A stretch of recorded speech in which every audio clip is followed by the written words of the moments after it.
BRS news చూస్తున్న medical కాలేజీలను private పరం చేస్తే ఊరుకోము. మాజీ ఎమ్మెల్యే సాయి ప్రసాద్ రెడ్డి వెల్లడి. కర్నూలు జిల్లా ఆదోని నియోజకవర్గం వైఎస్ఆర్సీపీ పార్టీ ఇన్ఛార్జ్ మాజీ ఎమ్మెల్యే సాయి ప్రసాద్ రెడ్డి ఆదేశాల మేరకు దాదాపు 500 మందితో మెడికల్ కాలేజీని సందర్శించి పీపీపీ విధానాన్ని రద్దు చేయాలని మాజీ ఎమ్మెల్యే సాయి ప్రసాద్ రెడ్డి, జిల్లా అధ్యక్షుడు SV Mohan Reddy, MLC doctor మధుసూదన్లు మాట్లాడుతూ పీపీపీ విధానాన్ని ముఖ్యమంత్రి చంద్రబాబు రద్దు చేయకపోతే ధర్నాలు, నిరసనలు చేస్తామని చెప్పారు. అయితే పార్టీలకు అతీతంగా అన్ని పార్టీలు కూడా పేదలను చూడాలి. జగన్మోహన్ రెడ్డి 5 మెడికల్ కాలేజీలు కంప్లీట్ చేశారు. ఇంకా 12 కాలేజీలో వర్క్ జరుగుతున్న సమయంలో ఎలక్షన్ కోడ్ వచ్చింది అని కంప్లైంట్ కాలేకపోయాయి. ఈ కూటమి ప్రభుత్వం విధానం ఏమిటి? దోచుకోవడం, దాచుకోవడమే తప్ప పేదలకు మీరు చేసిన మేలేంటి అని మేము అడుగుతూ ఉన్నాం. అయితే దాదాపు 2 సంవత్సరాలు కావస్తుంది. చంద్రబాబు ప్రభుత్వం వచ్చి ఇప్పటికే 2 లక్షల కోట్ల దగ్గర అప్పులు చేయడం జరిగింది.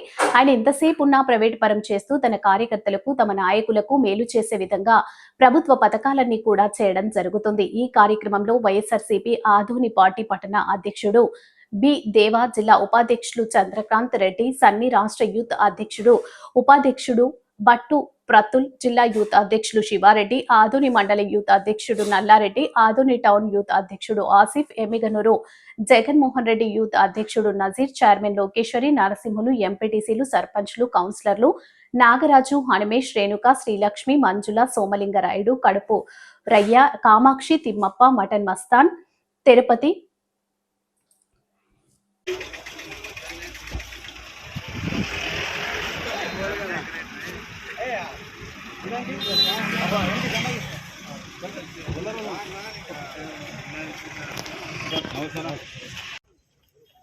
అందరికి నమస్కారం.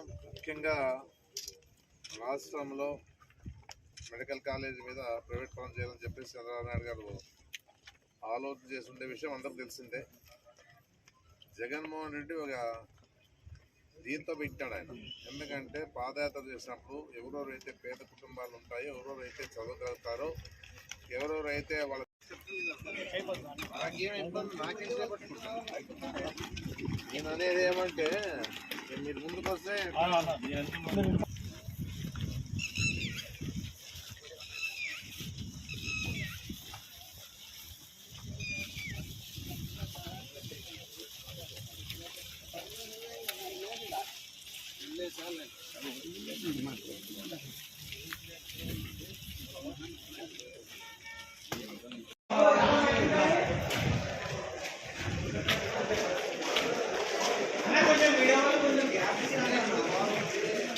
వీళ్ళందట్లే వస్తారు.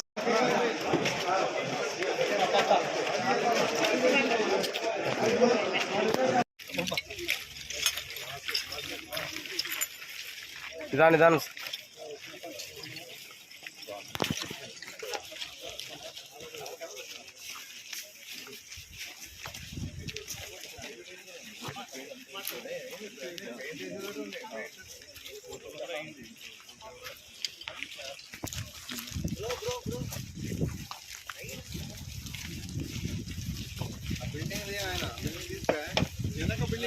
మీరు నిలబడితే అట్లా తీసుకుంటారు.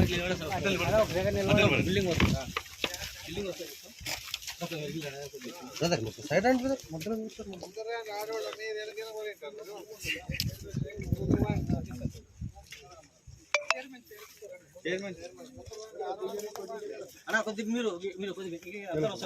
మీరు ఎన్నికలండి ఇట్లా ఇట్లా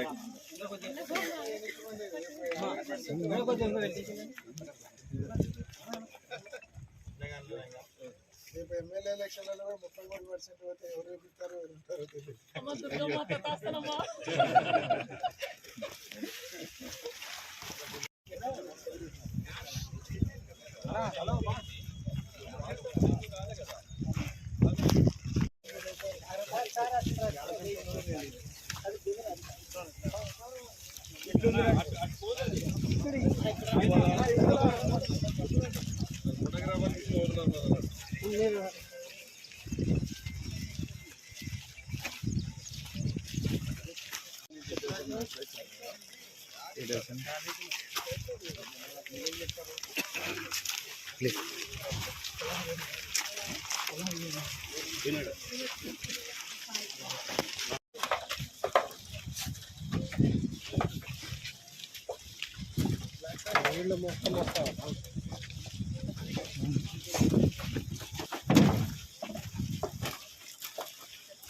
ఎందుకంటే ఇది బ్యాకే బాగా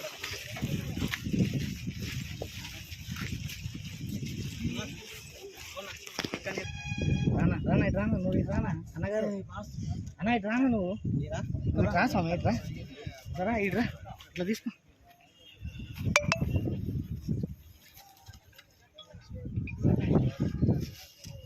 ఎవరు కొంచెం మీరు చేతులు బామ్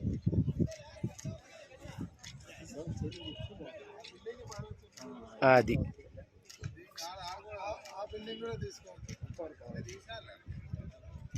ఒకసారి మళ్ళీ ఒకసారి sir sir once more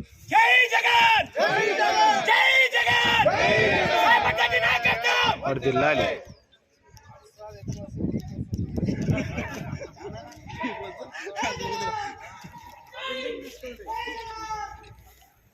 sir ఇట్లే పోవాలి మళ్ళా గుర్తుంటుంది చూడండి బలరాం సార్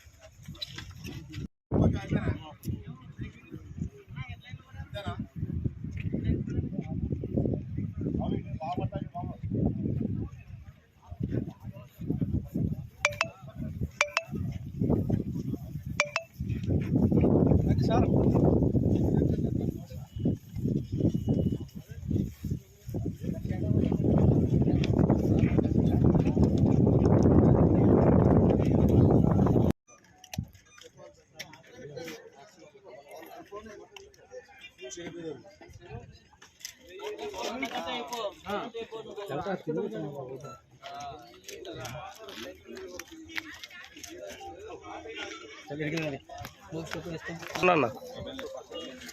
రావద్దు మీరు రావద్దండి ముందు రావద్దండి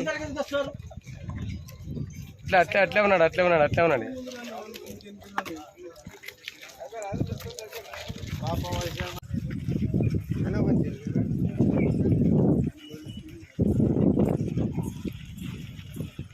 అయినా మళ్ళా 2019 నుంచి 2024 వరకు ఏం ఆలోచన చేసి చెప్పాలో ప్రజలు చెప్తే వింటారు, వాడికి ఓట్లు వేస్తా అని చెప్పేసి ఉద్దేశంతో ఆయన చేసి అన్ని సూపర్ సిక్స్ అని ఏర్పాటు చేసుకుని దాని ద్వారా ప్రజలకు మోసం చేసే పరిస్థితి చేసినా కూడా ఇప్పుడు అర్థమవుతుంది తప్పు చేసామనేది.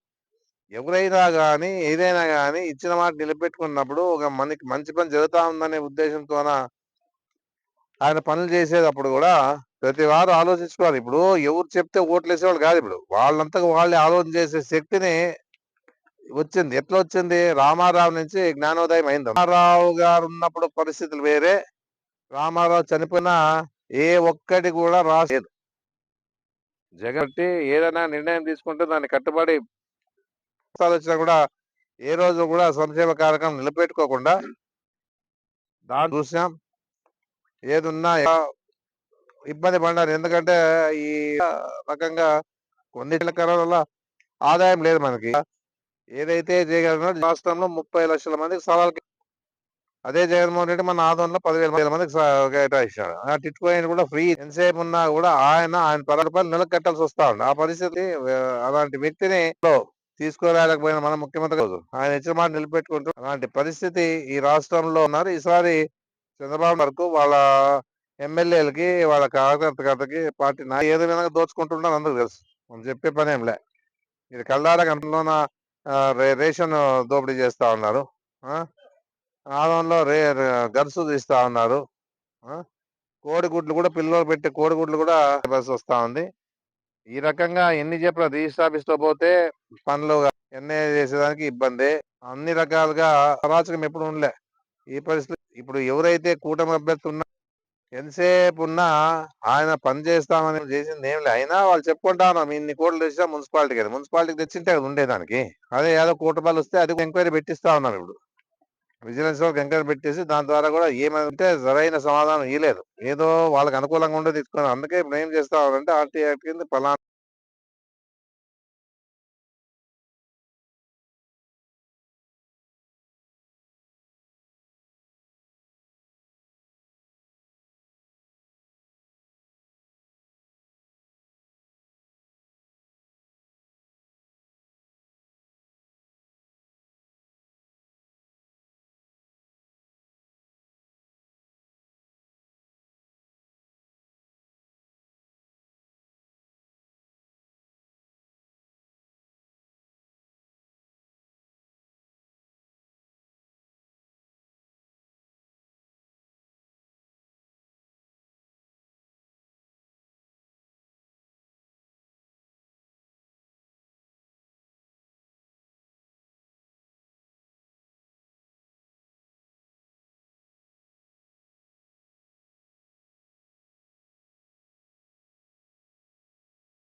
భారతదేశానికి స్వాతంత్రం వచ్చిన తర్వాత ఆంధ్ర రాష్ట్రంలో జగన్మోహన్ రెడ్డి గారు ముఖ్యమంత్రి అయ్యేంత వరకు కేవలం ఆంధ్రప్రదేశ్ లో 12 మెడికల్ కాలేజీలు ఉన్నాయి. దాదాపు 78 సంవత్సరాలు స్వాతంత్రం వచ్చిన తర్వాత 12 మెడికల్ కాలేజీలు ఉంటే జగన్మోహన్ రెడ్డి గారు వచ్చిన తర్వాత 17 మెడికల్ కాలేజీ ఒకటేసారి సెంట్రల్ గవర్నమెంట్ నుంచి పర్మిషన్ తీసుకొని రావడం జరిగింది. ఇది ఒక రికార్డు. తర్వాత 2 సంవత్సరాల లోపలనే కరోనా 21కి అయిపోతే 23 కంతా 5 మెడికల్ కాలేజీలు స్టార్ట్ చేసి ఓపెన్ కూడా 5 మెడికల్ కాలేజీ ఒకటే రోజు ఓపెన్ చేయడం జరిగింది.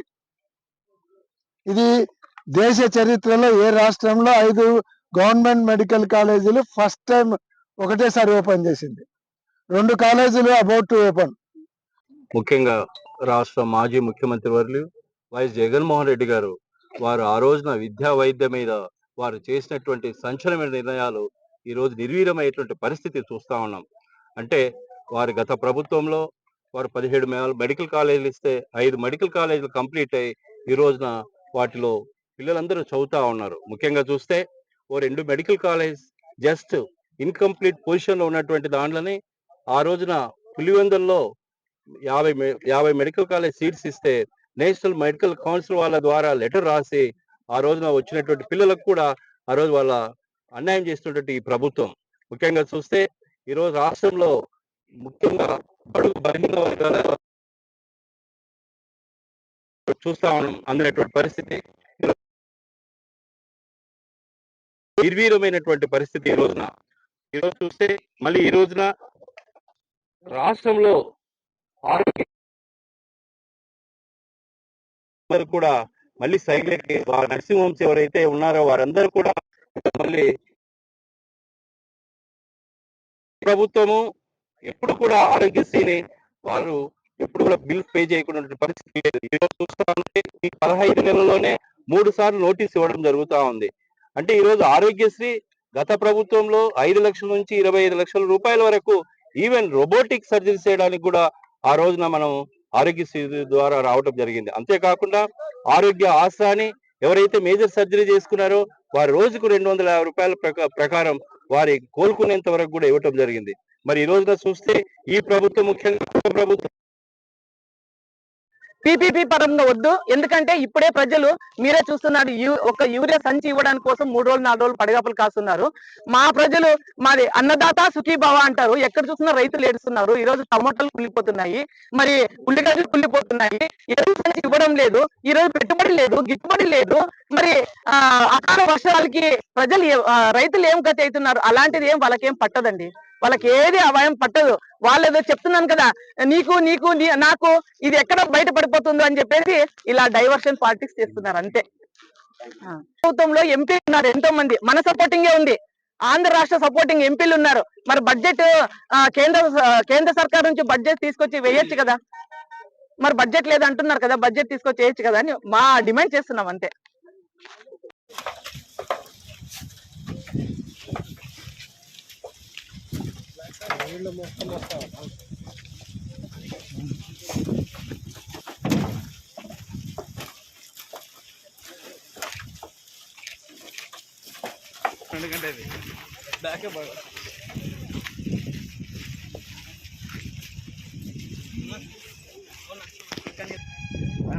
రానా నువ్వు రానా అన్నగారు అన్న ఇటు రానా నువ్వు రా స్వామి ఇట్రా రా ఇట్రా ఇట్లా తీసుకో.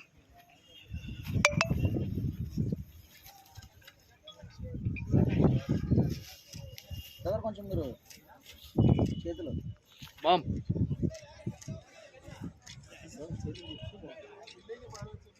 అది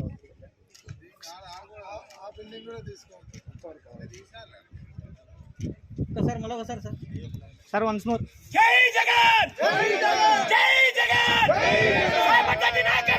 వర్ధిల్లాలి.